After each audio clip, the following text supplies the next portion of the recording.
Sandler Show. I hope. Mary had a little lamb. We believe that all men are created equal. To the magnificent mosaic that is America. From radio beacon to radio beacon. I have a dream today. Change has come to America. Believe me. Help is on the way. Knock, knock. Who's there? It's a figment of your imagination. Randi Rhodes Show. Turn up your mind. All right, everybody, welcome to day 5 of the January 6th Select Committee hearings. Today's witnesses are Jeff Rosen, who was the acting attorney general when Donald Trump was trying to overturn the results of the election, Richard Donahue, who was the acting deputy attorney general, and Stephen Engel, who was the assistant attorney general at the Office of Legal Counsel. They will be testifying to the pressure, the intimidation, the coercion that was placed upon their heads by Donald Trump to go along with the lie, the big lie that the election had been rigged and stolen from Donald Trump. What you probably will hear today is that, the one that's missing, by the way, is the White House counsel, Pat Cipollone, who also threatened to resign. These Justice Department officials, these high-ranking Justice Department officials, all committed to resigning their positions if Donald Trump would install a guy who came from the bowels of the environmental portion of the Department of Justice, who was going to send a letter to state legislators, to governors, to secretaries of state in the swing states, saying that he had concerns about the election results. And each and every one of the people today who will testify that they all promised to resign en masse as a signal to us that this was a lie that was being coerced out of them.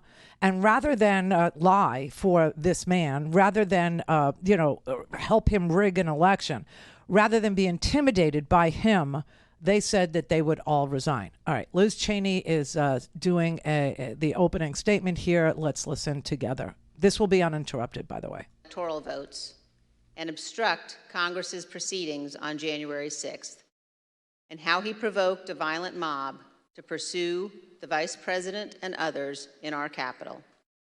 We've seen how the president oversaw and personally participated in an effort in multiple states to vilify, threaten, and pressure election officials, and to use false allegations to pressure state legislators to change the outcome of the election. We've seen how President Trump worked with and directed the Republican National Committee and others to organize an effort to create fake electoral slates, and later to transmit those materially false documents to federal officials, again, as part of his planning for January 6th. We have seen how President Trump persuaded tens of thousands of his supporters to travel to Washington, D.C. for January 6th. And we will see in far more detail how the president's rally and march to the Capitol were organized and choreographed. As you can tell, these efforts were not some minor or ad hoc enterprise concocted overnight. Each required planning and coordination. Some required significant funding. All of them were overseen by President Trump. And much more information will be presented soon regarding the president's statements and actions on January 6th. Today, as Chairman Thompson indicated, we turn to yet another element of the president's effort to overturn the 2020 election, this one involving the Department of Justice. A key focus of our hearing today will be a draft letter that our witnesses here today refused to sign. This letter was written by Mr. Jeff Clark with another Department of Justice lawyer, Ken Klukowski, and the letter was to be sent to the leadership of the Georgia State Legislature. Other versions of the letter were intended for other states. Neither Mr. Clark nor Mr. Klukowski had any evidence of widespread election fraud, but they were quite aware of what Mr. Trump wanted the department to do. Jeff Clark met privately with President Trump and others in the White House and agreed to assist the president without telling the senior leadership of the department who oversaw him. As you will see, This letter claims that the U.S. Department of Justice's investigations have, quote, identified significant concerns that may have impacted the outcome of the election in multiple states, including the state of Georgia. In fact, Donald Trump knew this was a lie. The Department of Justice had already informed the President of the United States repeatedly that its investigations had found no fraud sufficient to overturn the results of the 2020 election. The letter also said this, quote, in light of these developments, the department recommends that the Georgia General Assembly should convene in special session, end quote, and consider approving a new slate of electors. And it indicates that a separate, quote, fake slate of electors supporting Donald Trump has already been transmitted to Washington, D.C. For those of you who have been watching these hearings, the language of this draft Justice Department letter will sound very familiar. The text is similar to what we have seen from John Eastman and Rudy Giuliani, both of whom were coordinating with President Trump to overturn the 2020 election.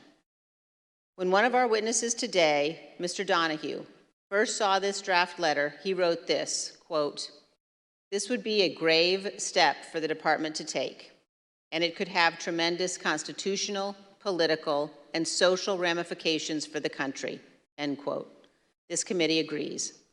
Had this letter been released on official Department of Justice letterhead, it would have falsely informed all Americans, including those who might be inclined to come to Washington on January 6th, that President Trump's election fraud allegations were likely very real. Here is another observation about this letter. Look at the signature line. It was written by Jeff Clark and Mr. Kukowski, not just for Clark's signature, but also for our witnesses today, Jeff Rosen and Richard Donahue. When it became clear that neither Mr. Rosen nor Mr. Donahue would sign this letter, President Trump's plan necessarily changed. As you will hear today, Donald Trump offered Mr. Clark the job of acting Attorney General, replacing Mr. Rosen, with the understanding that Clark would send this letter to Georgia and other states and take other actions the president requested. One other point. Millions of Americans have seen the testimony of Attorney General Barr before this committee. At one point in his deposition, the former Attorney General was asked why he authorized the Department of Justice to investigate fraud in the 2020 election at all. Why not just follow the regular course of action and let the investigations occur much later in time, after January 6th? Here's what he said. Felt the responsible thing to do was to be in a position to have a view as to whether or not there was fraud. And frankly, I think the fact that I put myself in the position that I could say that we had looked at this and didn't think there was fraud was really important to moving things forward. And I sort of shudder to think what the situation would have been if the position of the department was, we're not even looking at this until after Biden's in office. I'm not sure we would have had a transition at all. I want to thank each of our witnesses before us today for your role in addressing and rebutting the false allegations of fraud at the root of January 6th. And thank you for standing up for the Constitution and for the rule of law. Of course, not all public officials behaved in the honorable way our witnesses did. At the close of today's hearing, we will see video testimony by 3 members of Donald Trump's White House staff. They will identify certain of the members of Congress who contacted the White House after January 6th to seek presidential pardons for their conduct. Thank you, Mr. Chairman. I yield back. Without objection, the chair recognizes the gentleman from Illinois, Mr. Kinzinger, for an opening statement. Thank you. Thank you, Mr. Chairman, and thank you to our witnesses for being here.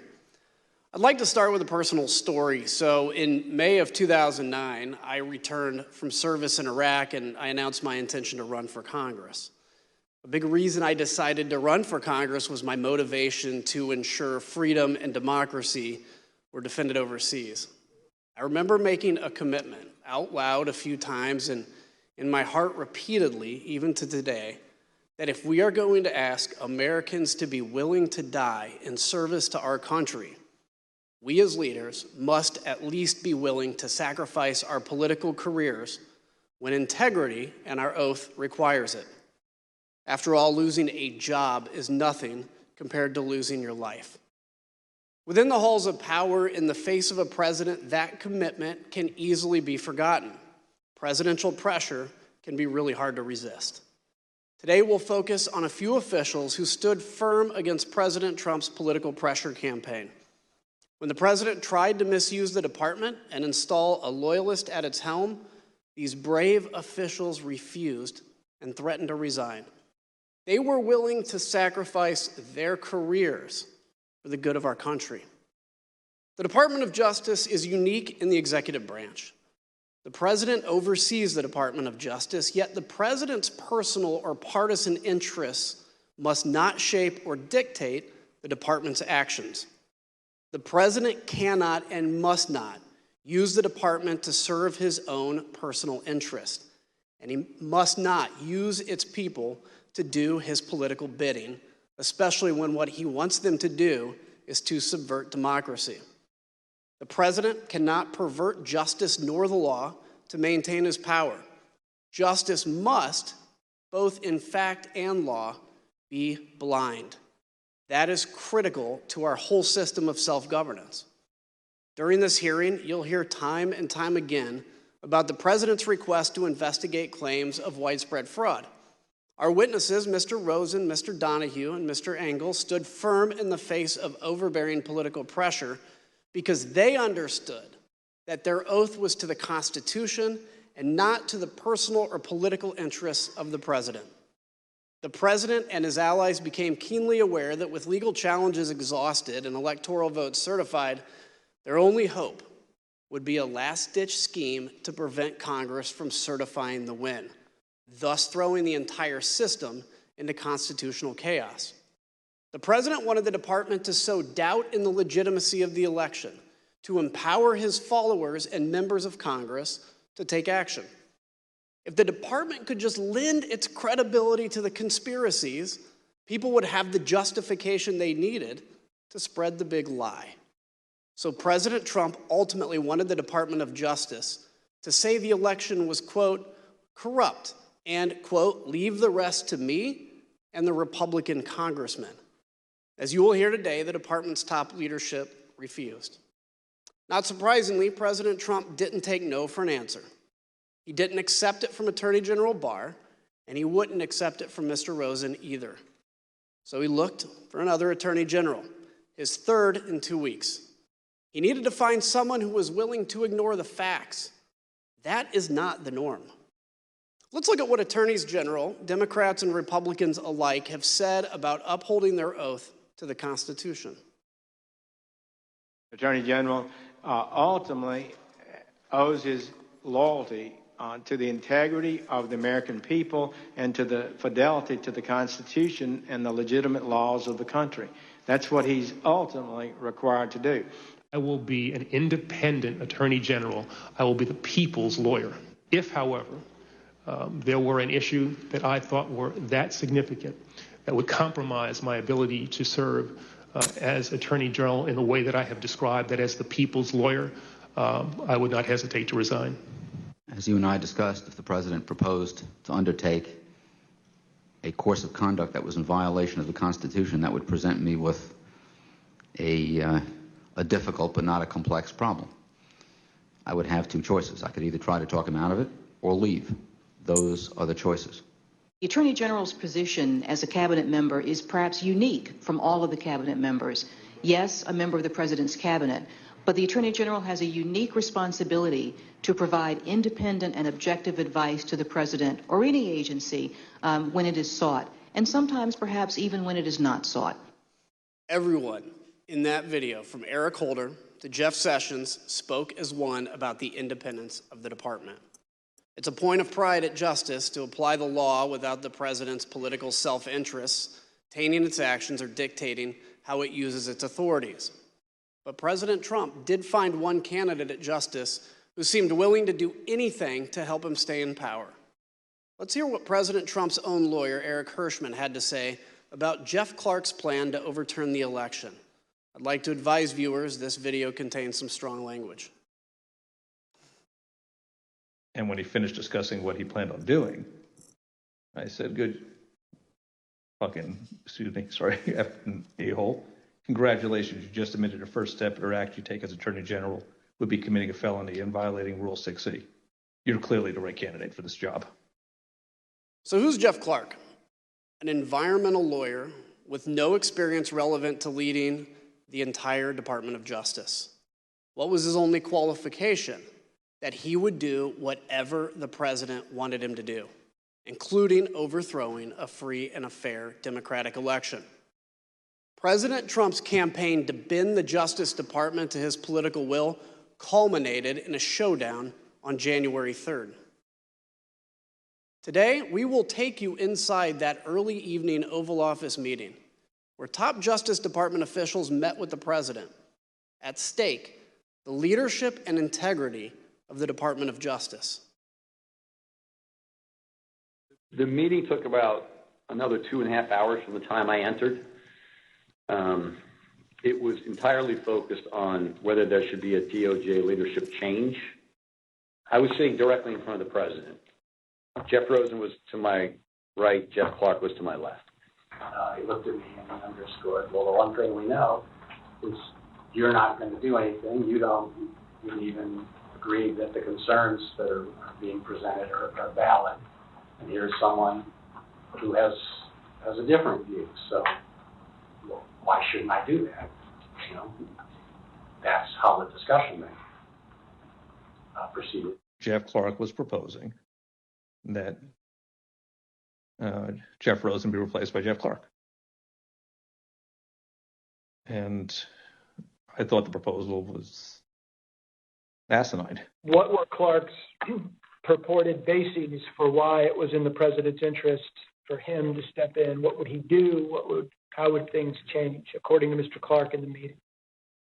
He repeatedly said to the president that if he was put in the seat, he would conduct real investigations that would, in his view, uncover widespread fraud.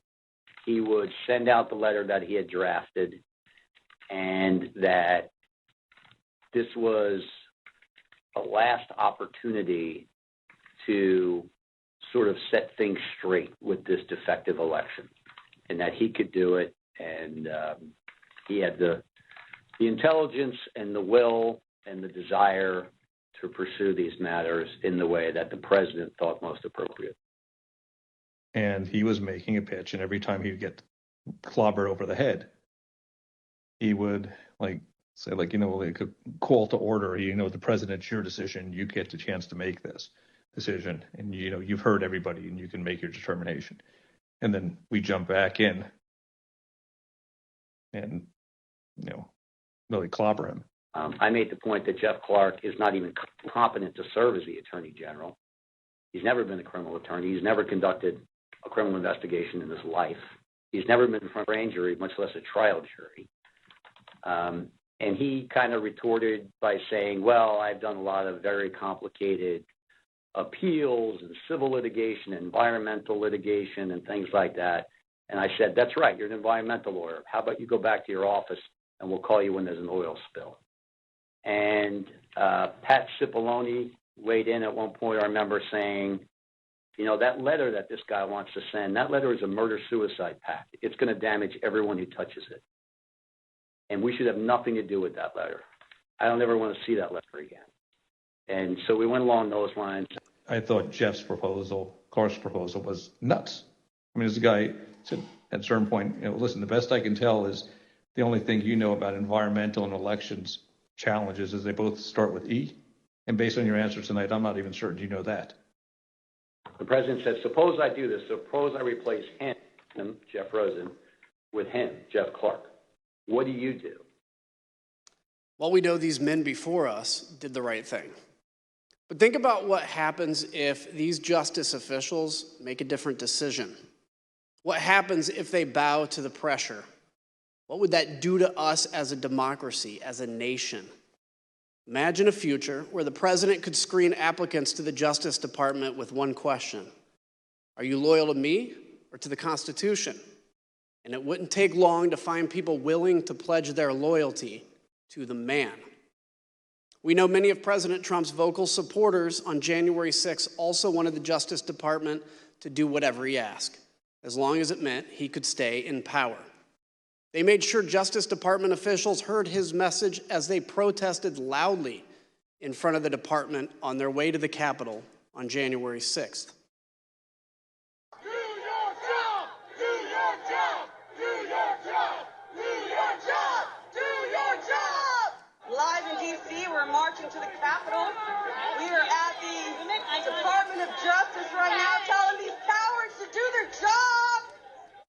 We're going to take the Capitol.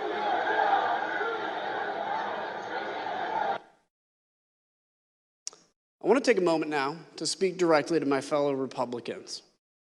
Imagine the country's top prosecutor with the power to open investigations, subpoena, charge crimes, and seek imprisonment.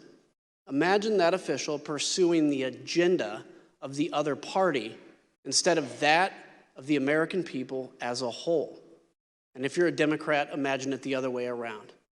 Today, President Trump's total disregard for the Constitution and his oath will be fully exposed. Now let's get this hearing underway so we can do our part to protect the freedoms that we often take for granted, so that we can see how close we came to losing it all. I now yield back to the chairman. We're joined today by three distinguished witnesses who each served in the Trump administration in the months preceding January 6th. Mr. Jeffrey Rosen served at the Department of Justice from May 2019 until January 2021. With President Trump's nomination and the confirmation of the United States Senate, he became the United States Deputy Attorney General. In December 2020, he took the mantle of Acting Attorney General. Mr. Richard Donahue has served in the Department of Justice for over 14 years.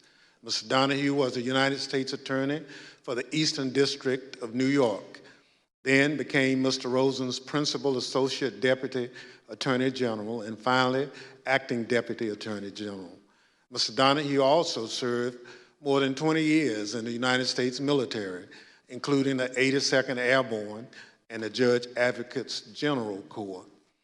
We are also joined by Mr. Stephen Ingle, the former Assistant Attorney General for the Office of Legal Counsel. He was nominated by the former president and confirmed by the Senate during the Trump administration. He served from November 2017 to January 2021 and has now returned to private practice. I will now swear in our witnesses. The witnesses will please stand and raise their right hands. Do you swear on the penalty of perjury that the testimony you're about to give is the truth, the whole truth, and nothing but the truth, so help you God? Thank you. You may be seated. Let the record reflect the witnesses all answered in the affirmative. I now recognize myself for questions. First of all, gentlemen, thank you for being here today. All of you served at former President Trump's pleasure at the Department of Justice in top leadership positions with tremendous responsibilities. Former Attorney General Bill Barr told the Select Committee that before he left the department in December 2020, he told President Trump on at least 3 occasions there was no evidence of widespread election fraud that would have changed the results of the presidential election, and refuted numerous specific claims of election fraud the president was making.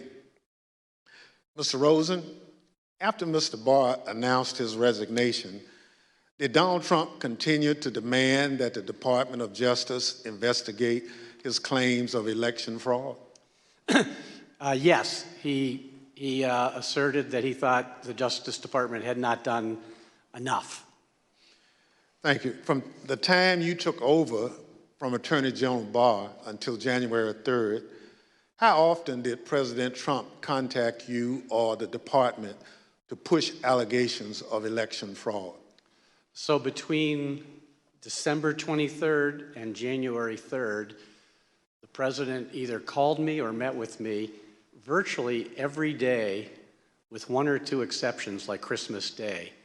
And before that, because I had been announced that I would become the acting attorney general before the date I actually did, the president had asked that Rich Donahue and I go over and meet with him, I believe, on December 15th as well.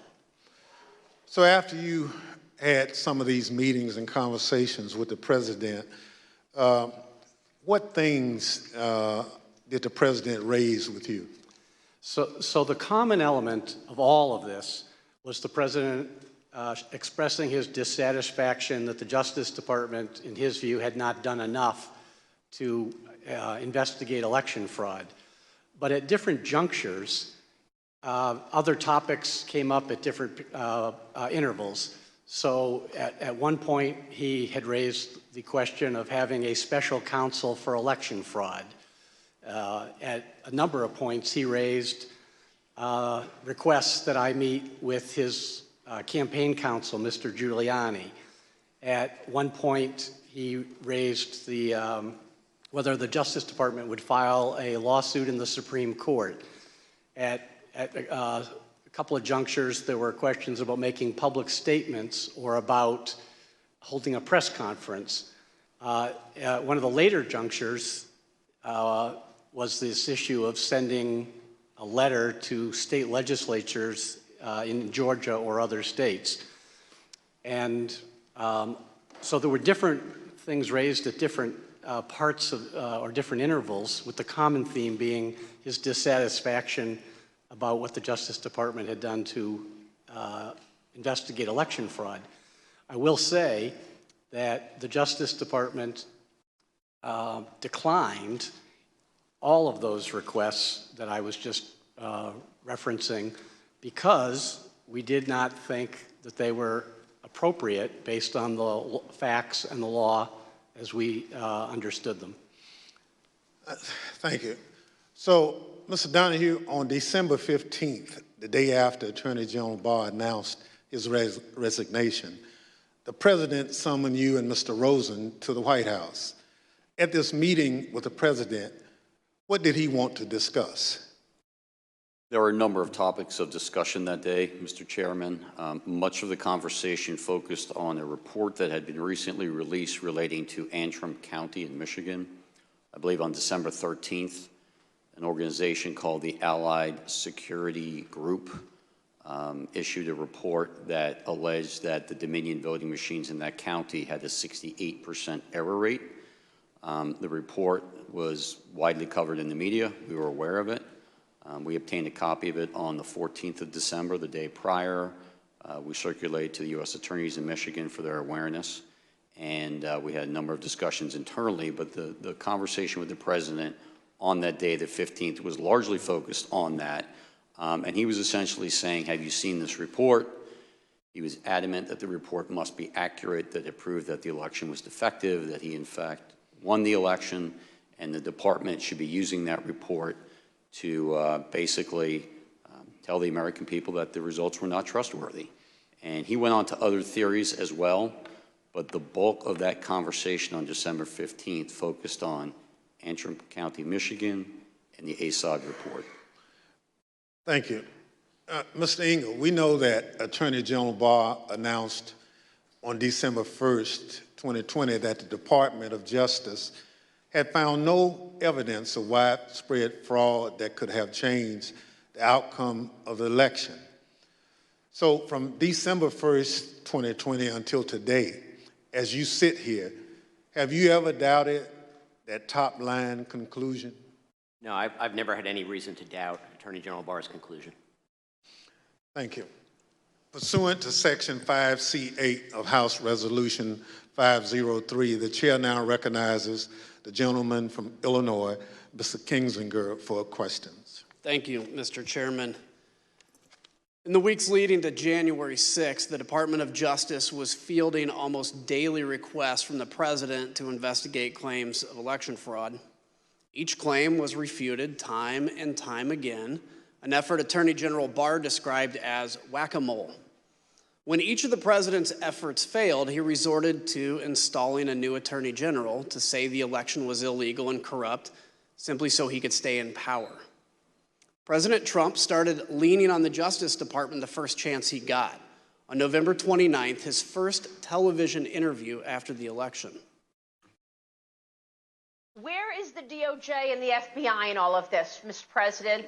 You have laid out some serious charges here. Shouldn't this be something that the FBI is investigating? Are they? Missing in action. Is the DOJ investigating?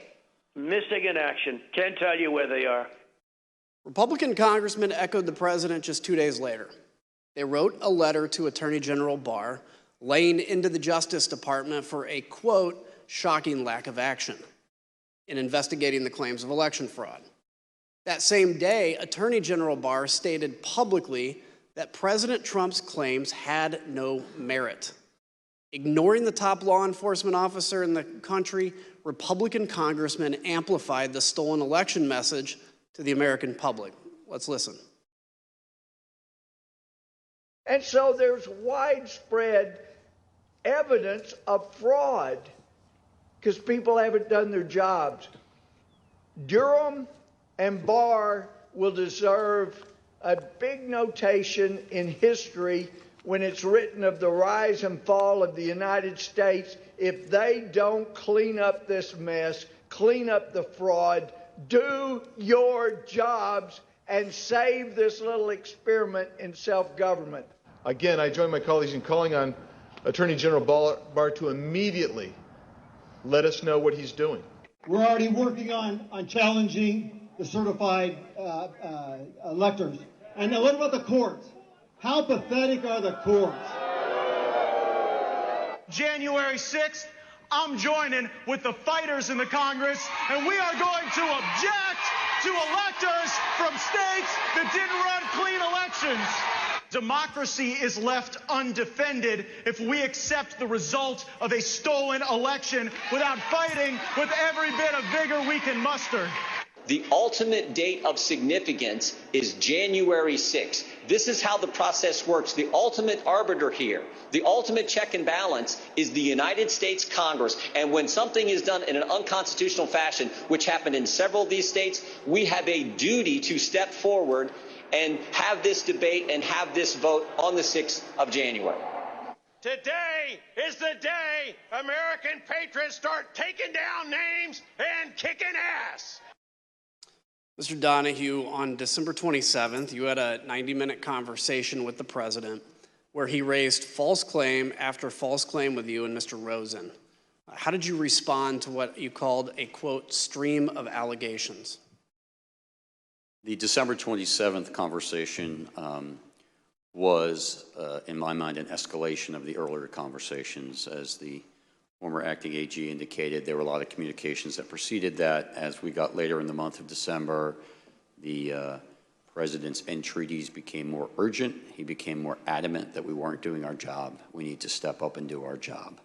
And he had this arsenal of allegations that he wanted to rely on. And so I felt in that conversation that was incumbent on me to make it very clear to the president what our investigations had revealed, and that we had concluded, based on actual investigations, actual witness interviews, actual reviews of documents, that these allegations simply had no merit. And I wanted to try to cut through the noise, because it was clear to us that there were a lot of people whispering in his ear, feeding him these conspiracy theories and allegations.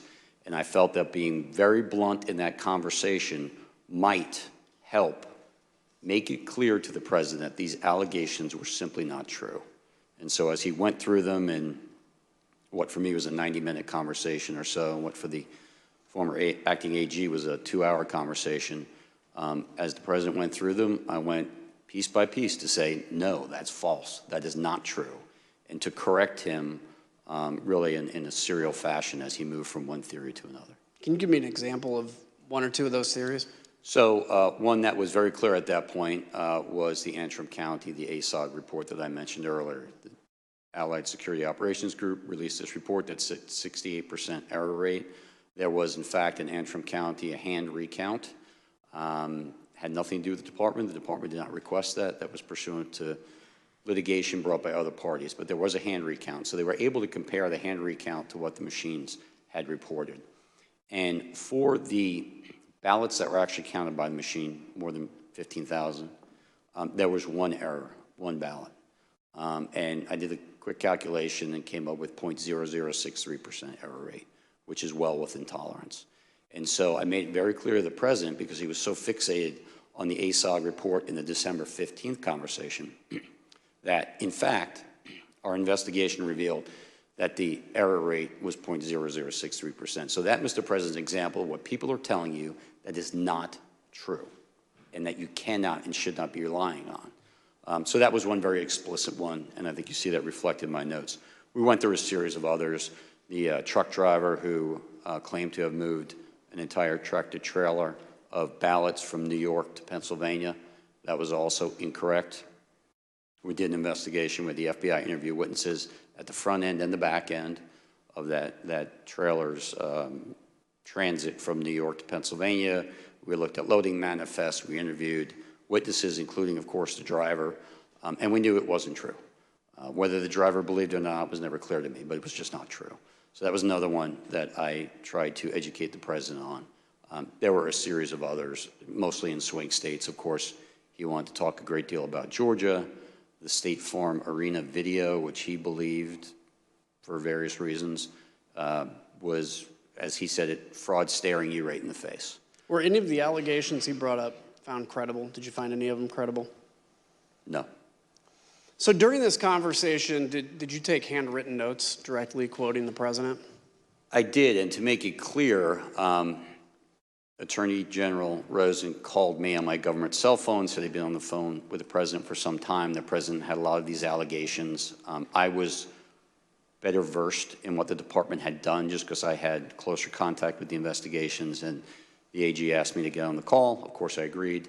And I began taking notes only because at the outset the president made an allegation I had not heard. I'd heard many of these things. I knew many of them were investigated. But when the president, at least when I came to the conversation, when he began speaking, he brought up an allegation I was completely unaware of. And of course that concerned us. So I simply reached out and grabbed a notepad off my wife's nightstand and a pen, and I started jotting it down. That had to do with an allegation that more than 200,000 votes were certified in the state of Pennsylvania that were not actually cast. Sometimes the president would say it was 205, sometimes he would say it was 250, but I'd not heard this before, and I want to get the allegation down clearly so that we can look into it if appropriate, and that's why I started taking those notes, and then as the conversation continued, I just continued to take the notes. Let's take a look at the notes, if we could right now. As we can see on the screen, you actually quote President Trump asking, "Where's DOJ?" just like we heard him say in his first television interview. How did you respond to that? So both the acting AG and I tried to explain to the president on this occasion and on several other occasions that the Justice Department has a very important, very specific, but very limited role in these elections. States run their elections. We are not quality control for the states. We are obviously interested in and have a mission that relates to criminal conduct in relation to federal elections. We also have related civil rights responsibilities, so we do have an important role. But the bottom line was, if a state ran their election in such a way that it was defective, that is to the state or Congress to correct. It is not for the Justice Department to step in. And I certainly understood the president as a layman, not understanding why the Justice Department didn't have at least a civil role to step in and bring suit on behalf of the American people. We tried to explain that to him. The American people do not constitute the client for the United States Justice Department. The one and only client of the United States Justice Department is the United States government.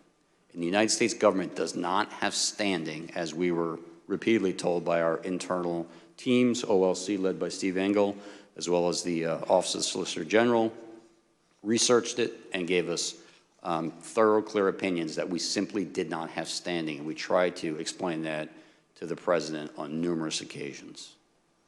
Let's take a look at another one of your notes. You also noted that Mr. Rosen said to Mr. Trump, quote, DOJ can't and won't snap its fingers and change the outcome of the election. How did the President respond to that, sir? He responded very quickly and said, essentially, that's not what I'm asking you to do. What I'm just asking you to do is just say it was corrupt and leave the rest to me and the Republican congressman. So let's now put up the notes where you quote the President. As you're speaking to that, he said, the President said, just say the election was corrupt and leave the rest to me and the Republican congressman. So, Mr. Donahue, that's a direct quote from President Trump, correct? That's an exact quote from the President, yes. The next note shows that even that the President kept pressing. Even though he'd been told that there was no evidence of fraud, did the President keep saying that the department was, quote, obligated to tell people that this was an illegal, corrupt election? That's also an exact quote from the President, yes. Let me just be clear. Did the department find any evidence to conclude that there was anything illegal or corrupt about the 2020 election? There were isolated instances of fraud. None of them came close to calling into question the outcome of the election in any individual state. And how would you describe the President's demeanor during that call? He was more agitated than he was on December 15th. The President, throughout all of these meetings and telephone conversations, was adamant that he had won and that we were not doing our job. But it did escalate over time until ultimately the meeting on January 3rd, which was sort of the most extreme of the meetings and conversations. So I want to make sure we don't gloss this over. Just say it was corrupt and leave the rest to us. The President wanted the top Justice Department officials to declare that the election was corrupt, even though, as he knew, there was absolutely no evidence to support that statement. The President didn't care about actually investigating the facts. He just wanted the Department of Justice to put its stamp of approval on the lies. Who was going to help him? Well, Jeff Clark. Mr. Rosen, on Christmas Eve, your first official day as the acting Attorney General, President Trump called you. What did he want to talk about?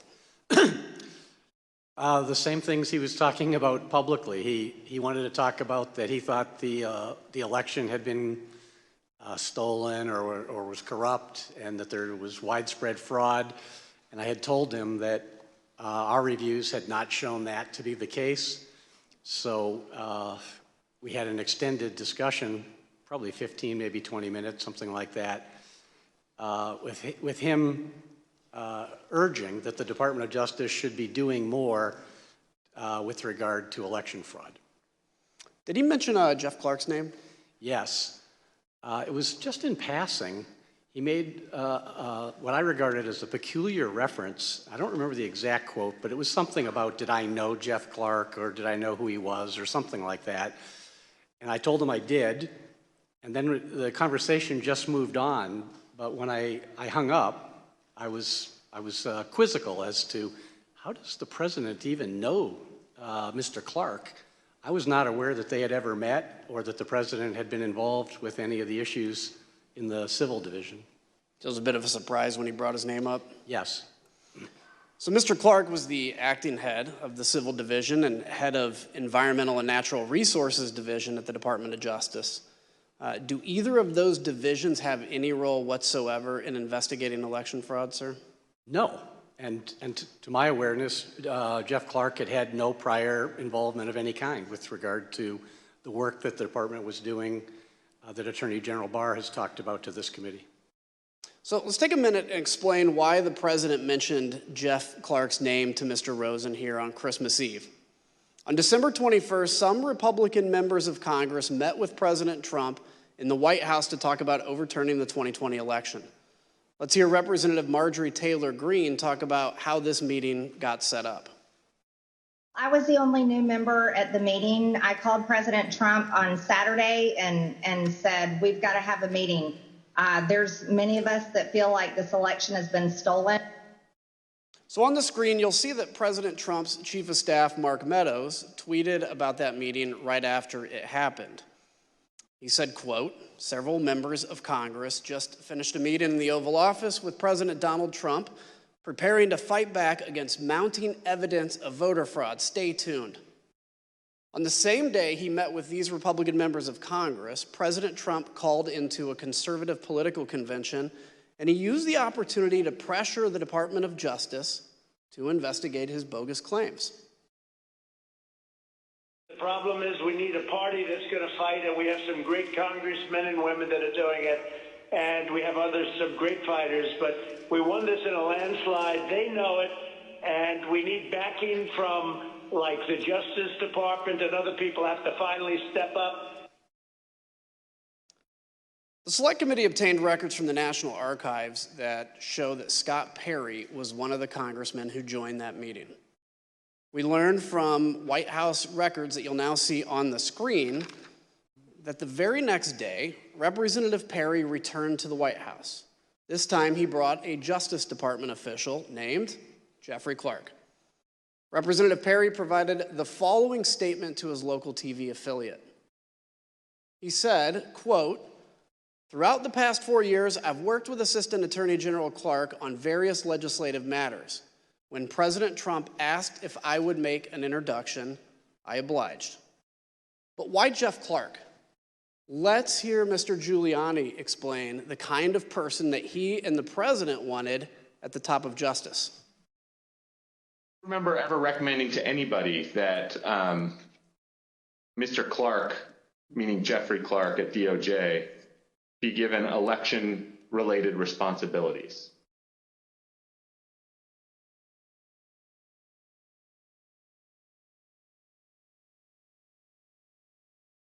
You mean beyond the president? Correct.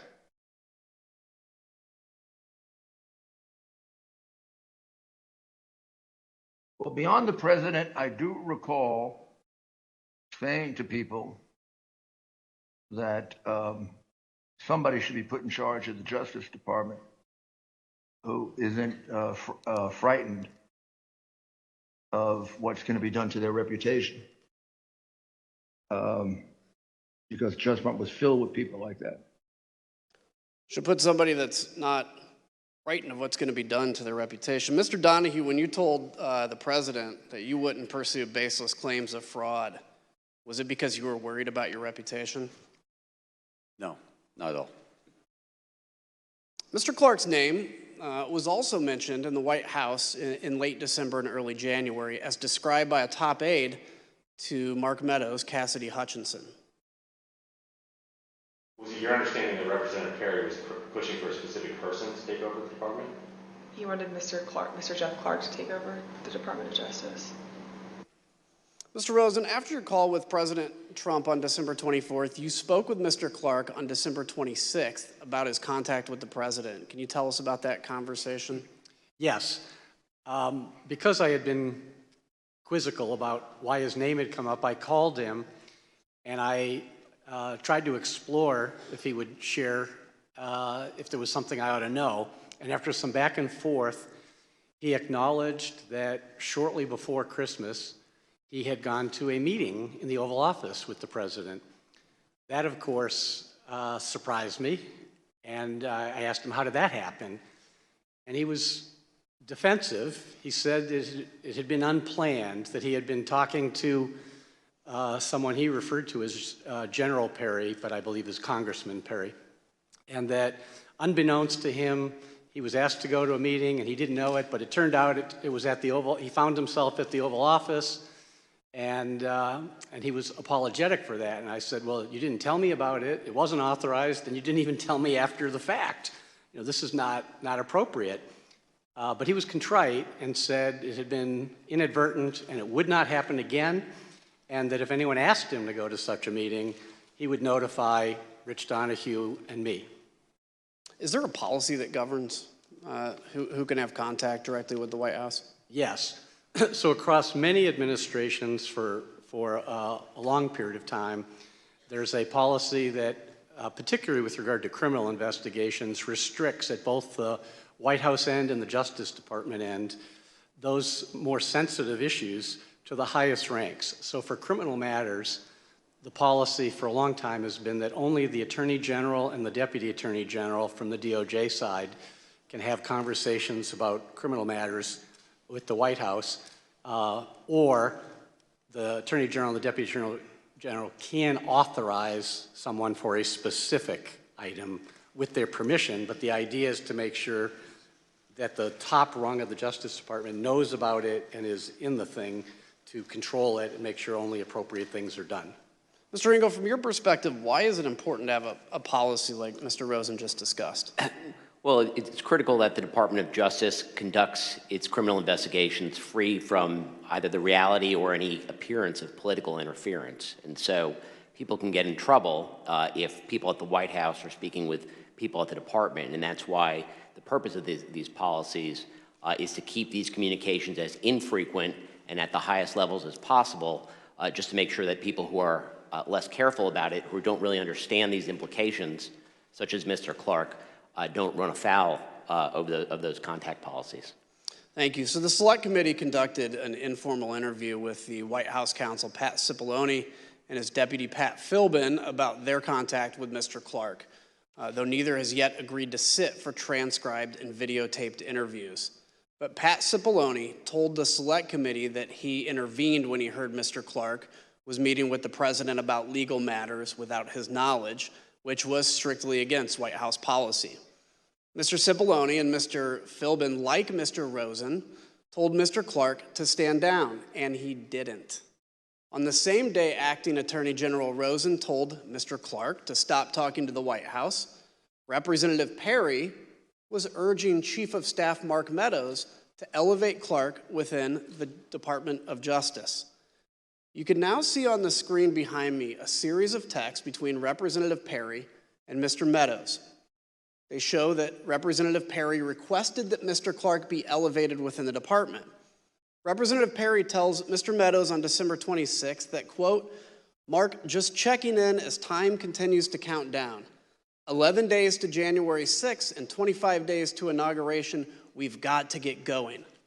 Representative Perry followed up and says, quote, Mark, you should call Jeff. I just got off the phone with him, and he explained to me why the principal deputy won't work, especially with the FBI.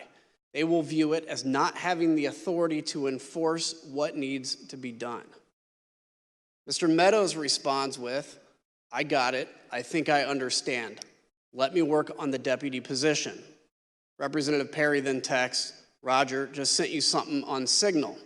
Just sent you an updated file. Did you call Jeff Clark? Mr. Donahue, Representative Perry called you the next day on December 27th. Who told him to call you? My understanding is the president did at the outset of the call. Congressman Perry told me that he was calling at the behest of the president. What did he want to talk about? He wanted to talk about Pennsylvania in particular. He gave me some background about, why he in particular doesn't trust the FBI and why the American people don't necessarily trust the FBI. And then he went into some allegations specific to Pennsylvania, which included, amongst others, this allegation that the Secretary of State had certified more votes than were actually cast.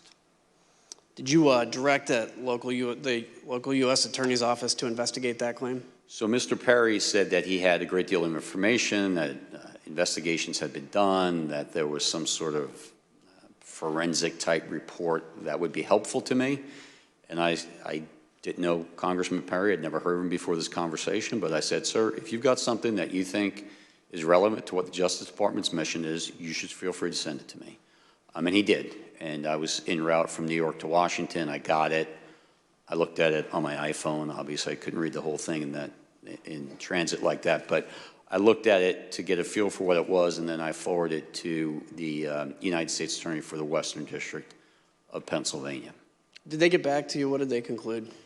Scott Brady looked at it. He was the Western District of Pennsylvania U.S. Attorney. Took him a couple days, but he got back in relatively short order with a pretty clear explanation for why there was no foundation for concern. The Secretary of State had not certified more votes than were actually cast.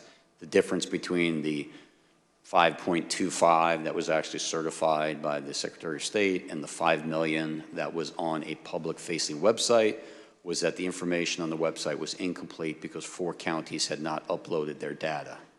So no credibility to that. There was claim. zero to that, right. During that call, did Scott Perry mention Mr. Clark, and what did he say about him, if so? He did. He mentioned Mr. Clark. He said something to the effect of, I think Jeff Clark is great, and I think he's the kind of guy who could get in there and do something about this stuff. And this was coming on the heels of the president having mentioned Mr. Clark in the afternoon call earlier that day. I'd like to yield to the gentlewoman from Wyoming, Vice Chair Cheney. Thank you very much, Mr. Kinzinger. I thank the gentleman for yielding. As we discussed earlier, at the center of Mr. Clark's plan to undo President Trump's election loss was a letter. Mr. Donahue, on December 28th, Mr. Clark emailed you and Mr. Rosen a draft letter that he wanted you to sign and send to Georgia state officials. You testified that this could have, quote, grave constitutional consequences. Mr. Donahue, can you tell us what you meant by that? Well, I had to read both the email and the attached letter twice to make sure I really understood what he was proposing because it was so extreme to me. I had a hard time getting my head around it initially. But I read it, and I did understand it for what he intended, and I had to sit down and sort of compose what I thought was an appropriate response. I actually initially went next door to the acting AG's office, but he was not there. We were both on that email. I knew we would both have probably a very similar reaction to it. He was not in his office, so I returned to my office and I sat down to draft a response because I thought it was very important to give a prompt response rejecting this out of hand. There were, in my response, I explained a number of reasons this is not the department's role to suggest or dictate to state legislatures how they should select their electors. But more importantly, this was not based on fact. This was actually contrary to the facts as developed by department investigations over the last several weeks and months. So I responded to that, and for the department to insert itself into the political process this way, I think would have had grave consequences for the country. It may very well have spiraled us into a constitutional crisis, and I wanted to make sure that he understood the gravity of the situation because he didn't seem to really appreciate it. And what was Mr. Clark's reaction when you sent this email to him? He didn't respond directly to the email, but we met shortly after that. After I sent the email, the acting AG returned. I went to his office. He had just read it. He had a very similar reaction to me. He was exasperated, and he told me that he had told one of his administrative assistants to get Jeff Clark up here. We want to talk to him face-to-face about this. And so the three of us then had a meeting probably around 1800 that night in the Deputy Attorney General's conference room. And one of the things that you said to Mr. Clark is, quote, what you are doing is nothing less than the United States Justice Department meddling in the outcome of a presidential election. And I assume you conveyed that to him as well in your meeting that evening? Yes, in those very words. It was a very contentious meeting, but yes, that was said amongst other things. And despite this contentious meeting and your strong reaction to the letter, did Mr. Clark continue to push his concept in the coming days? He did, yes.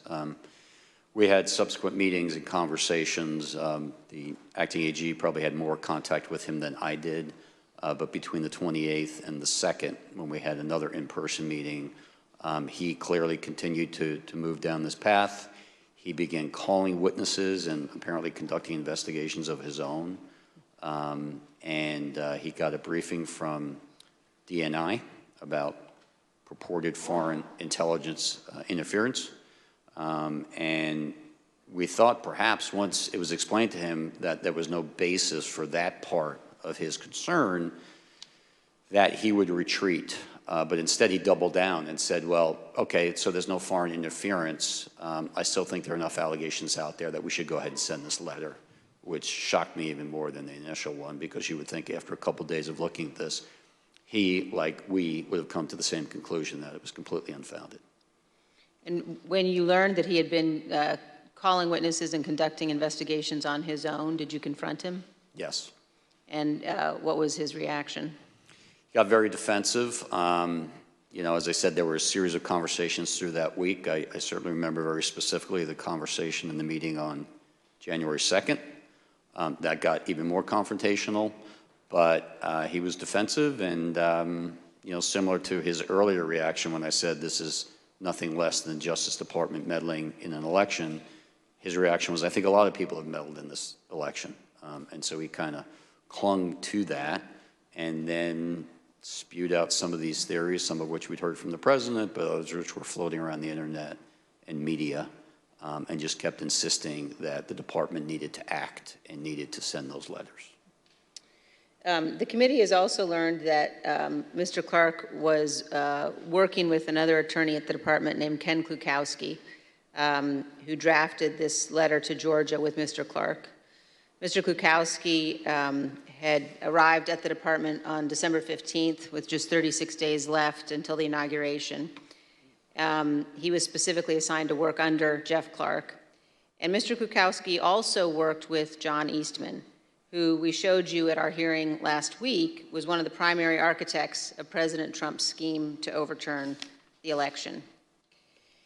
The Georgia letter that we've been discussing specifically talks about some of Dr. Eastman's theories, including, quote, the purpose of the special session the department recommends would be for the General Assembly to determine whether the election failed to make a proper and valid choice between the candidates, such that the General Assembly could take whatever action is necessary to ensure that one of the slates of electors cast on December 14th will be accepted by Congress on January 6th.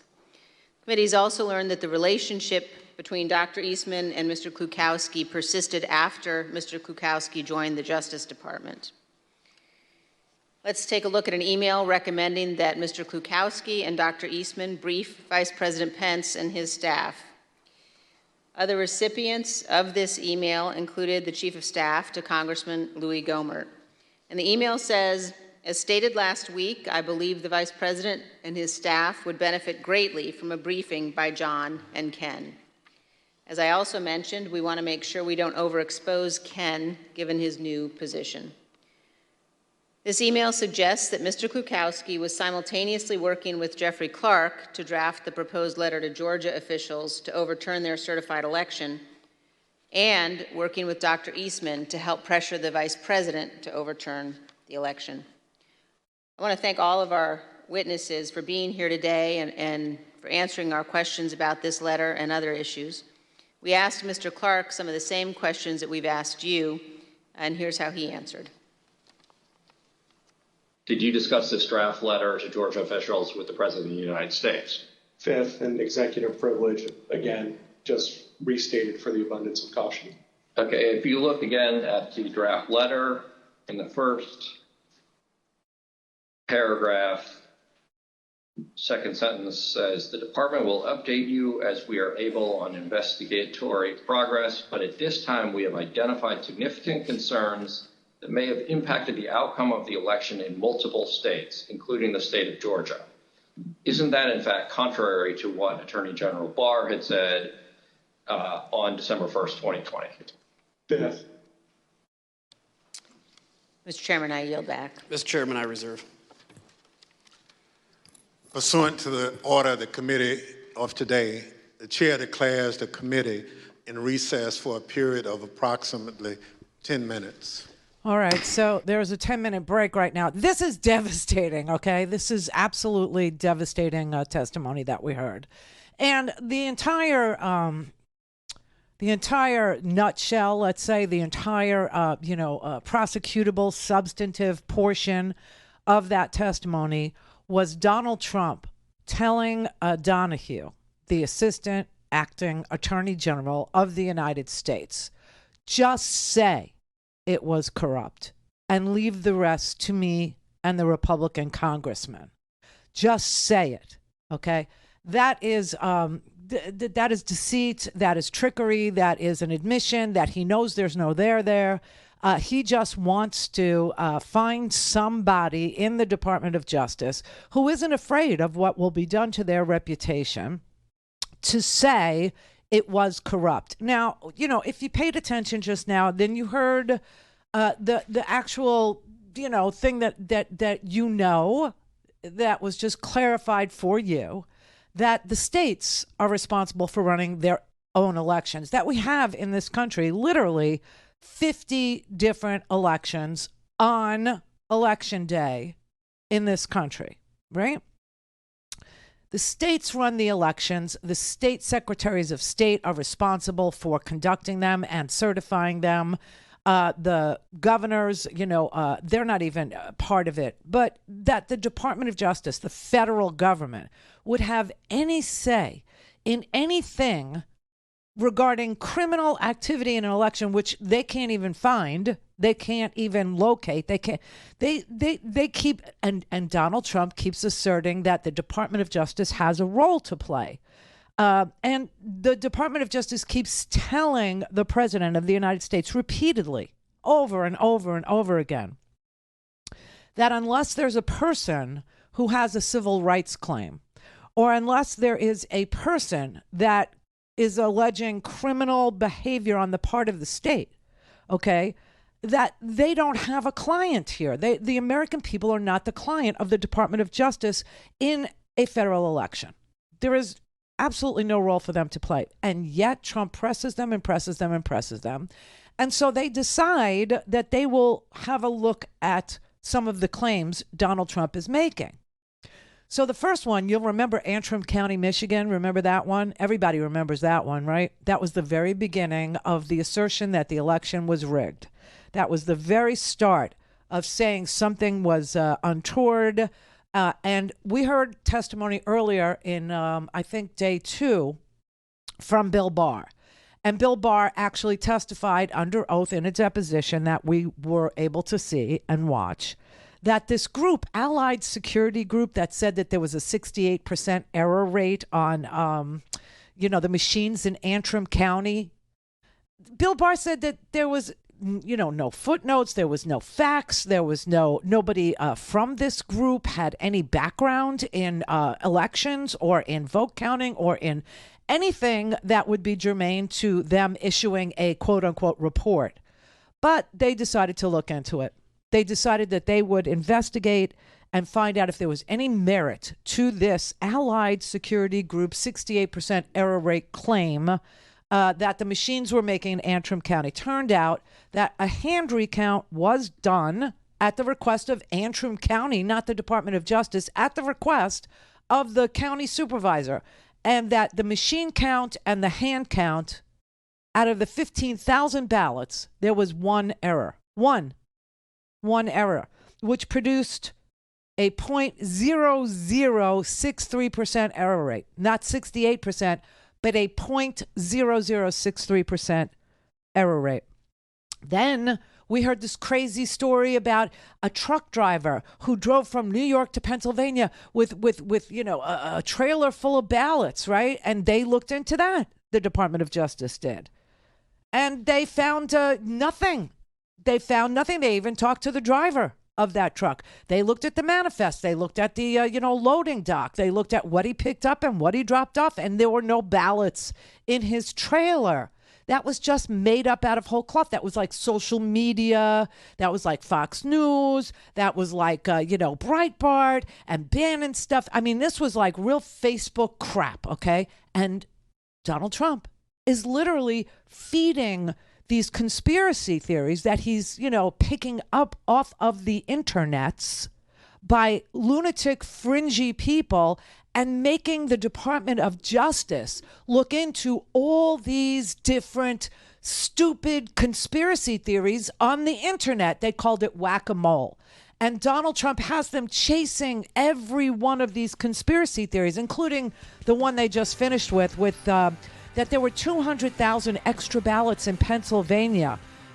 200,000 ballots were not actually cast, but they were certified by the Secretary of State in Pennsylvania. And it turned out that was not true either, that 4 counties hadn't yet uploaded their vote totals after the state was already called for Biden. But when they did upload their vote totals for these 4 counties, 4 different supervisors, didn't upload in time, then the numbers matched. It was exactly what was certified. It was the exact count. I mean, this is crazy. All right. So Trump realizes that the Department of Justice isn't able to find fraud, but he just wants them to say it was correct. All things Randi at RandiRhodes.com. Go for launch. Speaking truth to power, the Randi Rhodes Show.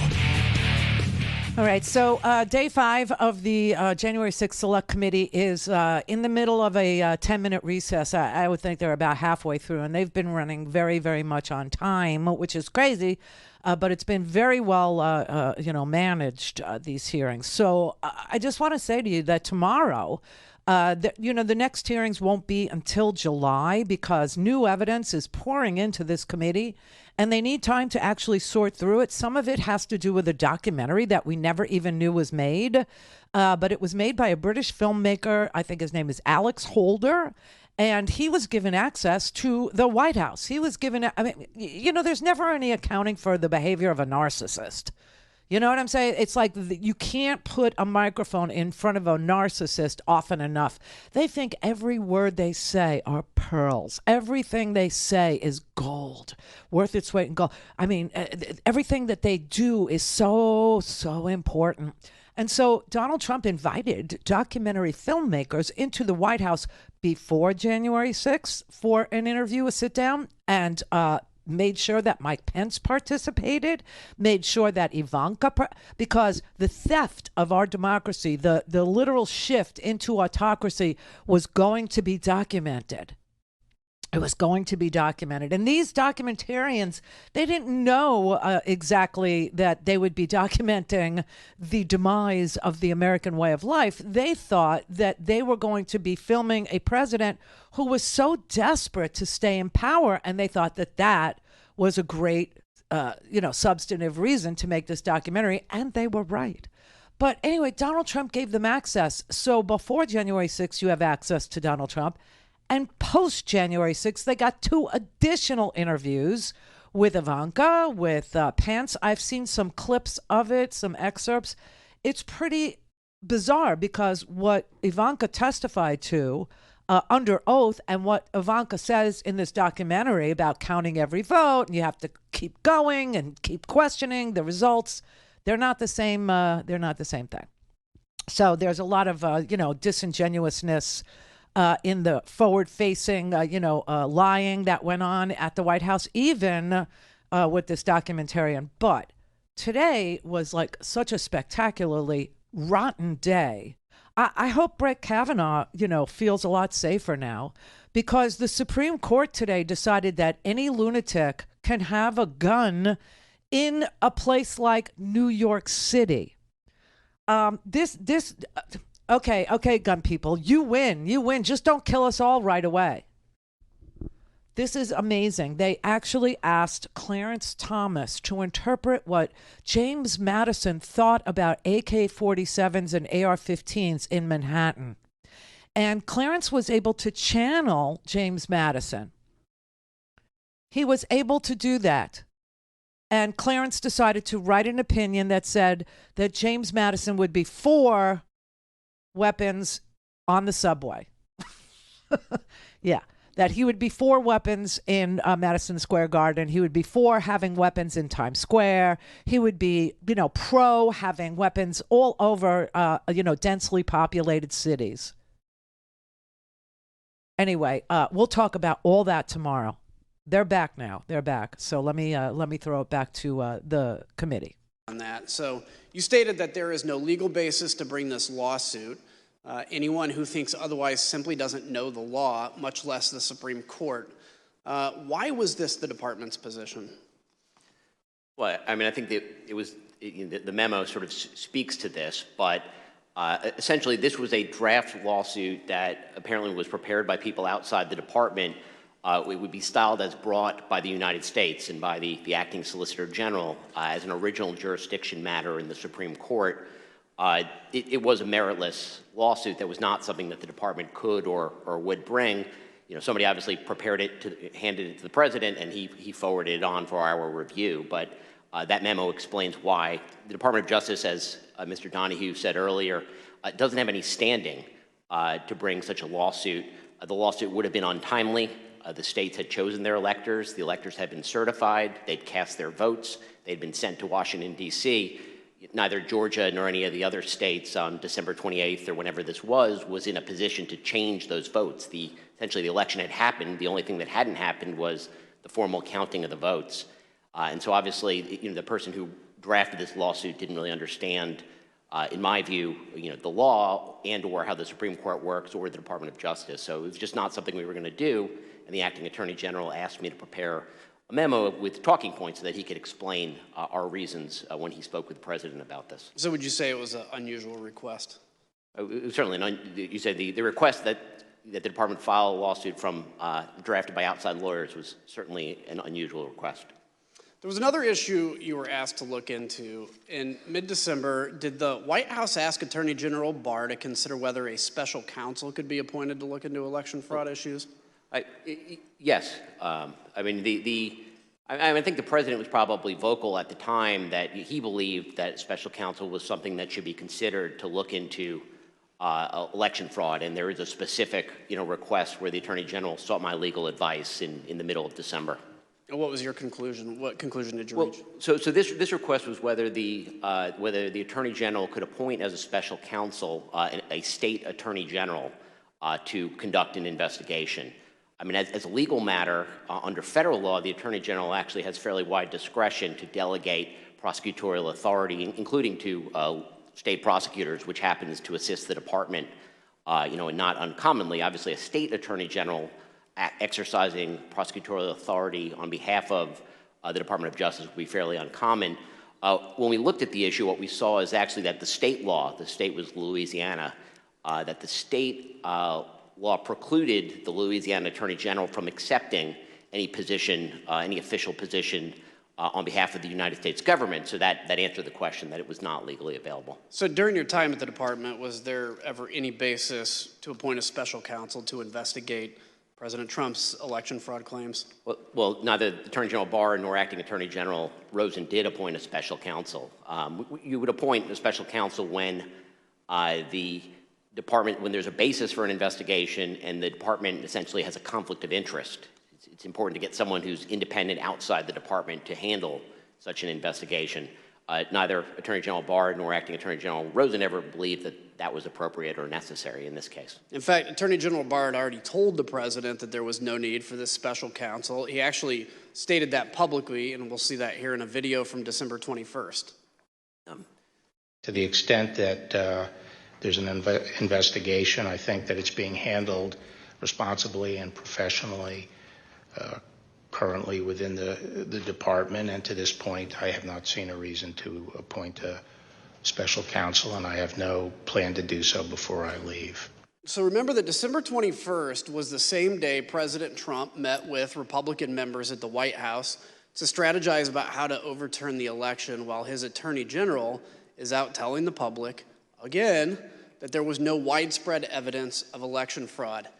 And yet, 2 days later, we have President Trump tweeting, again publicly pressuring the department to appoint a special counsel.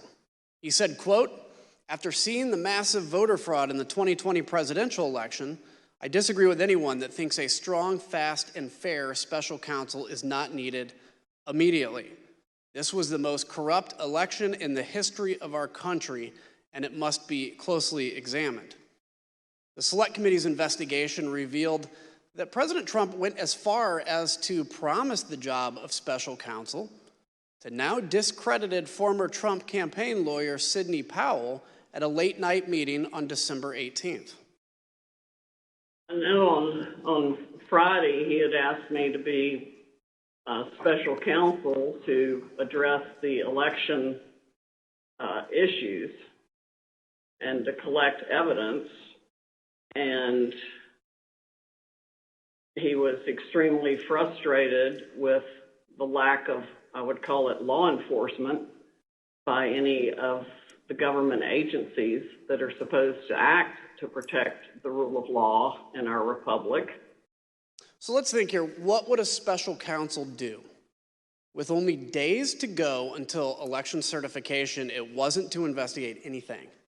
An investigation led by a special counsel would just create an illusion of legitimacy and provide fake cover for those who would want to object, including those who stormed the Capitol on January 6th. All of President Trump's plans for the Justice Department were being rebuffed by Mr. Rosen, Mr. Donahue, Mr. Engel, and others. The president became desperate entering into the new year with January 6th fast approaching. President Trump rushed back early from Mar-a-Lago on December 31st and called an emergency meeting with the department's leadership. Here's Mr. Donahue describing the last-minute meeting held at the White House on New Year's Eve. The president was a little more agitated than he had been on the meeting, in the meeting on the 15th. He discussed a variety of election matters. He did say, this sounds like the kind of thing that would warrant appointment of a special counsel. There was a point at which the president said something about, why don't you guys seize machines? Mr. Rosen, the president asked you to seize voting machines from state governments. What was your response to that request? We had seen nothing improper with regard to the voting machines, and I told them that the real experts at that had been at DHS, and they had briefed us that they had looked at it and that there was nothing wrong with the voting machines. And so that was not something that was appropriate to do. So there would be no factual basis to seize machines. Mr. Donahue, I don't think there was legal authority either. Yeah, Mr. Donahue, can you explain what the president did after he was told that the Justice Department would not seize voting machines? The president was very agitated by the acting attorney general's response, and to the extent that machines and the technology was being discussed, the acting attorney general said that the DHS, Department of Homeland Security, has expertise in machines and certifying them and making sure that the states are operating them properly. And since DHS had been mentioned, the president yelled out to his secretary, get Ken Cuccinelli on the phone. And she did in very short order. Mr. Cuccinelli was on the phone. He was the number 2 at DHS at the time. I was on the speakerphone, and the president essentially said, Ken, I'm sitting here with the acting attorney general. He just told me it's your job to seize machines, and you're not doing your job. And Mr. Cuccinelli responded. Mr. Rosa, did you ever tell the president that the Department of Homeland Security could seize voting machines? No, certainly not. Mr. Donahue, during this meeting, did the president tell you that he would remove you and Mr. Rosen because you weren't declaring there was election fraud? Toward the end of the meeting, the president, again, was getting very agitated, and he said, people tell me I should just get rid of both of you. I should just remove you and make a change in the leadership, put Jeff Clark in, maybe something will finally get done. And I responded, as I think I had earlier in the December 27th call, Mr. President, you should have the leadership that you want, but understand, the United States Justice Department functions on facts, evidence, and law, and those are not going to change. So you can have whatever leadership you want, but the department's position is not going to change. The president's White House counsel, Pat Cipollone, was also present. Do you remember what his position was? Pat was very supportive. Pat Cipollone, throughout these conversations, was extremely supportive of the Justice Department. He was consistent. I think he had an impossible job at that point, but he did it well, and he always sided with the Justice Department in these discussions. So let's pause for a second. It's New Year's Eve. President Trump is talking about seizing voting machines and making the same demands that had already been shot down by former Attorney General Barr on at least 3 occasions, and by Mr. Rosen and Mr. Donahue on multiple other occasions. Claim after claim knocked down. but the president didn't care. The next day, Chief of Staff Mark Meadows sent a flurry of emails to you, Mr. Rosen, asking that the department look into a new set of allegations. We're going to put those emails here on the screen. Here we see 3 requests made on January 1st. One email is a request from Mr. Meadows to you, Mr. Rosen, to send Jeff Clark to Fulton County. What did you do with this request? Well, really nothing. Certainly didn't send Mr. Clark to Fulton County, but that email was the first corroboration I had seen of Mr. Clark had told me at that point that the president was considering making the change by Monday, January 4th. So Mr. Meadows' email was something of a corroboration that there were discussions going on that I had been not been informed about by Mr. Clark or anybody else. Interesting. The second request that you have is to have the Department of Justice lawyers investigate allegations of fraud related to New Mexico. Mr. Rosen, did you have concern about these emails? Yes. Really 2 concerns about that one. One was that it was coming from a campaign or political party, and it was really not our role to function as an arm of any campaign for any party or any campaign. That wasn't our role, and that's part of why I had been unwilling to meet with Mr. Giuliani or any of the campaign people before. And the other part was, it was another one of these ones where lots of work had already been done, and I thought it was a rehash of things that had been debunked previously. So the final email here included a completely baseless conspiracy theory that an Italian defense contractor uploaded software to a satellite that switched votes from Trump to Biden. The Select Committee investigation found that this wild, baseless conspiracy theory made it from the recesses of the internet to the highest echelons of our government. On December 31st, Mr. Meadows received this internet conspiracy theory from Representative Perry. On the screen now is the text that Representative Perry sent to Mr. Meadows, copying a YouTube link with the message, quote, "Why can't we just work with the Italian government?" The next day, the president's chief of staff sent the YouTube link to Mr. Rosen, who forwarded it to Mr. Donahue.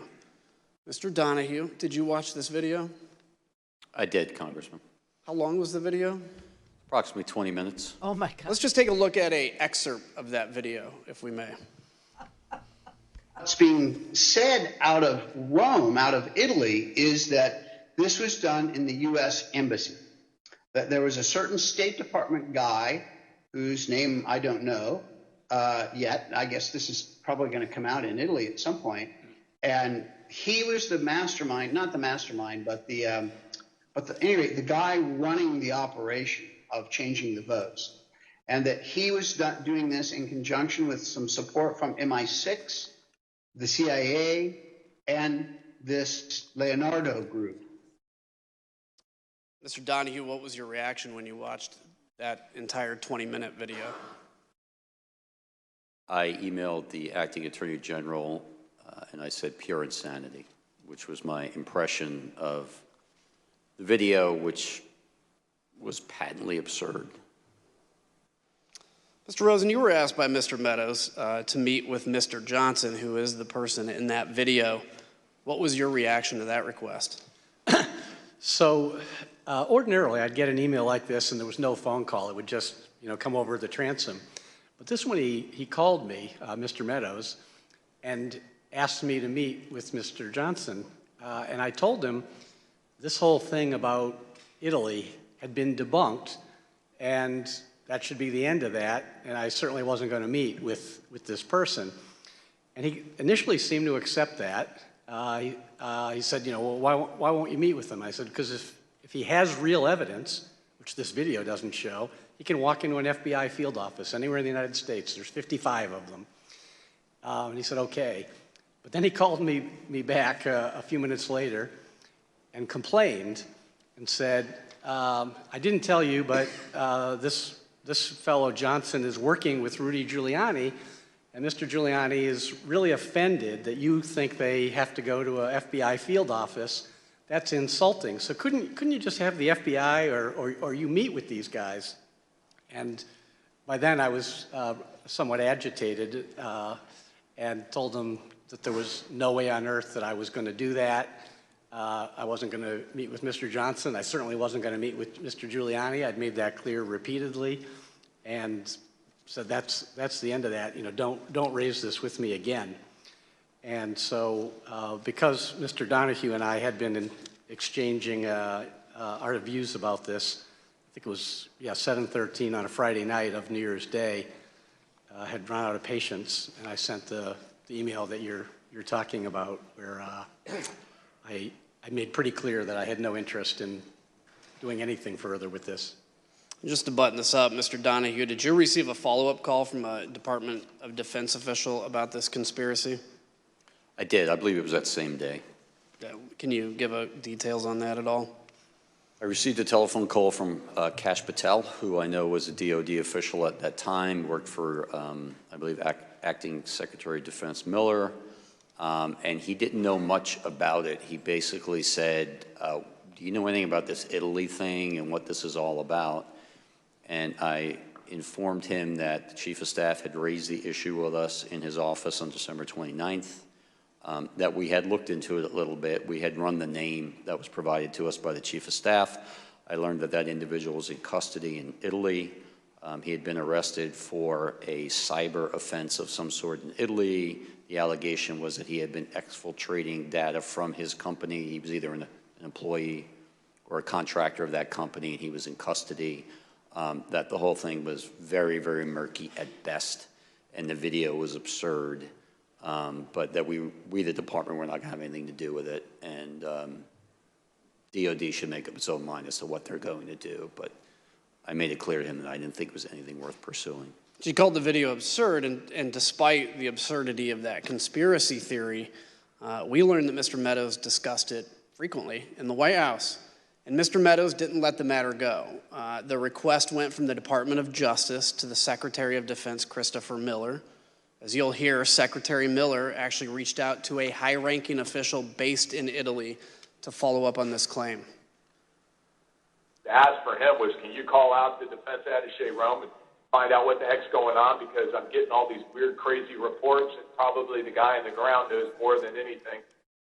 The Select Committee confirmed that a call was actually placed by Secretary Miller to the attaché in Italy to investigate the claim that Italian satellites were switching votes from Trump to Biden.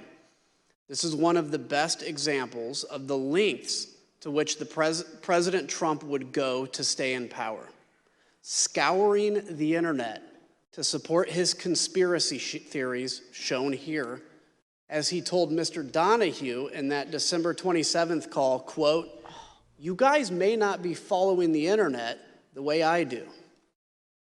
President Trump's efforts to this point had failed. Stonewalled by Mr. Rosen and Mr. Donahue, President Trump had only one option. He needed to make Clark acting Attorney General. Mr. Rosen, during a January 2nd meeting with Mr. Clark, did you confront him again about his contact with the president? And if so, can you describe that? So at this point, Mr. Clark had told us that the president had asked him to consider whether he would be willing to replace me, supposedly on a timetable by Monday, the 4th. And so I had told Mr. Clark I thought he was making a colossal error in judgment, but I also hoped to persuade him to be more rational and to understood what we had understood, that there's not a factual basis for the fraud assertions that are being made. So at this meeting, Mr. Donahue and I met with Mr. Clark, and I guess my hopes were disappointed in that Mr. Clark continued to express the view that he thought there was fraud, even though he had not been a participant in the department's review of that, and that he was dissatisfied that we knew what we were doing. So, but he had acknowledged that he had had further, I don't know if it was meeting or phone calls or what, but further discussion with the president, despite having a week earlier said that if he wouldn't do that, and if he did, if he got an invitation to do that, he would let Rich Donahue or me know. So it was a contentious meeting where we were chastising him that he was insubordinate, he was out of line, he had not honored his own representations of what he would do, and he raised again that he thought that letter should go out, and we were not receptive to that. Did he tell you in that the president had offered him the job of acting attorney general? That was a day later. On the second, he said that the president had asked him to let him know if he'd be willing to take it. Subsequently, he told me that on Sunday the 3rd, he told me that the timeline had moved up and that the president had offered him the job and that he was accepting it. Well, let's ask about that. What was your reaction to that? Well, on the one hand, I wasn't going to accept being fired by my subordinate, so I wanted to talk to the president directly. With regard to the reason for that is I wanted to try to convince the president not to go down the wrong path that Mr. Clark seemed to be advocating. And it wasn't about me. There's only 17 days left in the administration at that point. I would have been perfectly content to have either of the gentlemen on my left or right replace me if anybody wanted to do that. But I did not want for the Department of Justice to be put in a posture where it would be doing things that were not consistent with the truth, were not consistent with its own appropriate role, or were not consistent with the Constitution. So I did 4 things as soon as Mr. Clark left my office on that Sunday, the 3rd. Number 1, I called Mark Meadows and said I need to see the president right away. And he was agreeable and set up a meeting for 6:15 that Sunday, so about 2 hours away.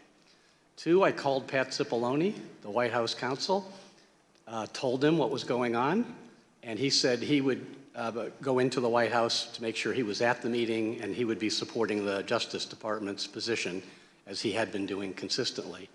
3, I called Steve Engel, who was, I was at the department, it was a Sunday, but there had been some reasons I needed to be there. Mr. Engel, I called at home and asked him if he would come in and go to the meeting, which he did. It proved to be quite helpful. And then number 4, I asked Rich Donahue and Pat Hovakimian, who had previously been my chief of staff, to get the department's senior leadership on a call and let them know what was going on, and which they did. And then Eric Hirschman called me to tell me that he was going to go to the meeting and that he would be supporting the Department of Justice position as well.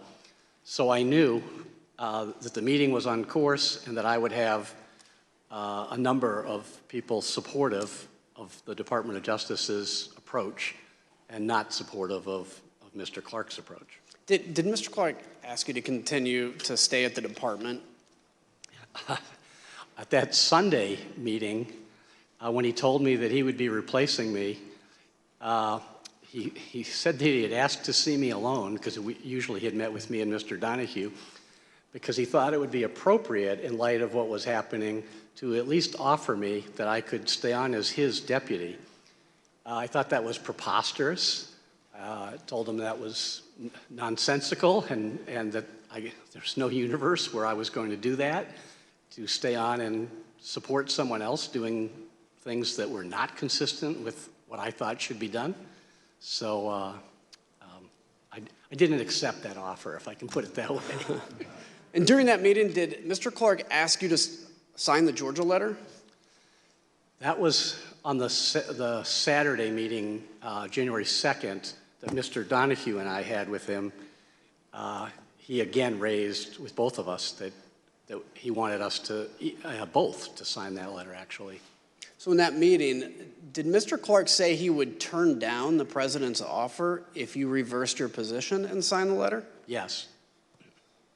Did Mr. Clark, so you still refused to sign and send that letter, I take it? That's right. I think Mr. Donahue and I were both very consistent that there was no way we were going to sign that letter, and it didn't matter what Mr. Clark's proposition was in terms of of his own activities, we were not going to sign that letter as long as we were in charge of the Justice Department. Thank you for that, by the way. Mr. Donahue, were you expecting to have to attend a meeting at the White House on Sunday, January 3rd? No. As the acting AG indicated, we had a meeting that afternoon that related to preparations for January 6th, so I was at the department, but I had no expectation of leaving the department. It was a Sunday afternoon, and I was there in civilian clothes, as we both were, and expected to have that meeting, do some other work, but I had no expectation of going to the White House that day. So let's ask, so prior to that Oval Office meeting, did you set up a conference call with senior leadership at the department? And if so, tell us about that call. Yes, so obviously it was a bit of a scramble that afternoon to prepare for the Oval Office meeting. We had discussed on several occasions, the acting Attorney General and I, whether we should expand the circle of people who knew what was going on. It was very important that Steve Engel know, and that's why I reached out to Steve on December 28th, because if Mr. Rosen were removed from the seat and the president did not immediately appoint someone else to serve as Attorney General, just by function of the department's chain of succession, Mr. Engel would be in the seat. We wanted to make sure he knew what was going on should that occur. So the three of us knew. We also brought Pat Hovakimian in, so the four of us knew. But no one else, aside from Jeff Clark, of course, knew what was going on until late that Sunday afternoon. We chose to keep a close hold because we didn't want to create concern or panic in the Justice Department leadership. But at this point, I asked the acting AG, what else can I do to help prepare for this meeting at the Oval Office? And he said, you and Pat should get the AAGs on the phone, and it's time to let them know what's going on. Let's find out what they may do if there's a change in leadership, because that will help inform the conversation at the Oval Office.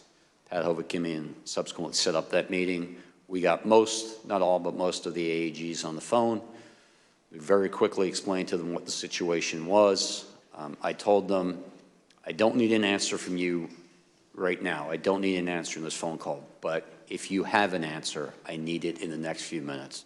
So call me, email me, text me, whatever it is, if you know what you would do if Jeff Clark is put in charge of the department. And immediately Eric Dryben, who was the AAG of the Civil Rights Division, said, I don't need to think about it. There's no way I'm staying. And then the other AAGs began to chime in turn, and all essentially said they would leave. They would resign en masse if the president made that change in the department leadership. Incredible. I'd like to look at the assistant attorney generals on the screen. If we can pull that up, have their pictures. Did every assistant attorney general you spoke to, as you said, agree to resign? Macon Delrahim was not on the call only because we had some difficulty reaching him. But yes, the other people on the screen were on the call, and all, without hesitation, said that they would resign. So as part of the Select Committee's investigation, we found that while Mr. Rosen, Mr. Donahue, and Mr. Engel were preparing for their meeting at the White House, Jeff Clark and the president were in constant communication beginning at 7 a.m. White House call logs obtained by the committee show that by 4:19 p.m. on January 3rd, the White House had already begun referring to Mr. Clark as the acting attorney general. As far as the White House was concerned, Mr. Clark was already at the top of the Justice Department. 2 hours later, DOJ leadership arrived at the White House.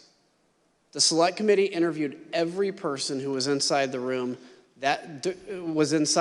during this Sunday evening Oval Office meeting. Mr. Cipollone told the committee that he was, quote, unmistakably angry during the meeting, and that he, along with Eric Hirschman and Mr. Donahue, quote, forcefully challenged Mr. Clark to produce evidence of his election fraud theories. Mr. Rosen, can you describe how that meeting started? Yes. So after some preliminaries, so Mr. Meadows had ushered us all in, and then he left. So Mr. Cipollone did some introductions and things. So after some preliminaries, the president turned to me and he said, well, one thing we know is you, Rosen, you aren't going to do anything. You don't even agree with the claims of election fraud. and this other guy at least might do something. And then I said, well, Mr. President, you're right that I'm not going to allow the Justice Department to do anything to try to overturn the election. That's true. But the reason for that is because that's what's consistent with the facts and the law, and that's what's required under the Constitution. So that's the right answer and a good thing for the country, and therefore I submit it's the right thing for you, Mr. President. And that kicked off another 2 hours of discussion in which everyone in the room was in one way or another making different points, but supportive of my approach for the Justice Department and critical of Mr. Clark. So at some point, Mr. Donahue comes in the room. Can you explain what led to him coming in the room? Oh, I forgot about that. So initially, in part, I think because he was underdressed, we had not arranged, we had not yet told the president that he was going to come in. The White House had a list of who would be there that did include Mr. Engel and the White House counsel and the Deputy White House counsel, Mr. Hirschman. We went in, and then we told the president, maybe 10 minutes into the meeting or something, I forget how far in, that Mr. Donahue was outside, and he said, well, bring him in. And then Mr. Donahue came in and joined the meeting. So, Mr. Donahue, you enter that room. Can you set the scene for us and describe the tone you walked into? Yes, but if I could just back up one moment, Congressman, because you put the pictures up on the screen of the AAGs. I just want to make clear, one of the AAGs who was not on the screen was John Demers. John was the National Security Division AAG. John was on the call, but I prefaced the call by saying, John, we need you to stay in place. National security is too important. We need to minimize the disruption. Whether you resign is entirely up to you, obviously, and we'll respect your decision either way, but I'm asking you, please stay in place. And he did, so I don't want to leave the impression that he was not willing to resign, because I think he was. Thank you for that. So with regard to entering the Oval Office, I was sitting in the hallway. An administrative assistant passed by. She asked me, are you supposed to be in this meeting with the president? I said, no. I'm simply here in case questions come up that other people don't have the answer to. And she walked away and then came back probably 30 seconds later and said, the president wants you in the meeting. I proceeded into the Oval Office. I took probably 2 or 3 steps in, and I stopped because I was, as the AG said, not exactly properly attired. I was wearing jeans and muddy boots and an Army T-shirt, and I... Okay. This is crazy. This is literally batcrap crazy that the president is trolling the internet and getting other people to troll the internet to find conspiracy theories for the Department of Justice to disprove. They disprove every last one of them.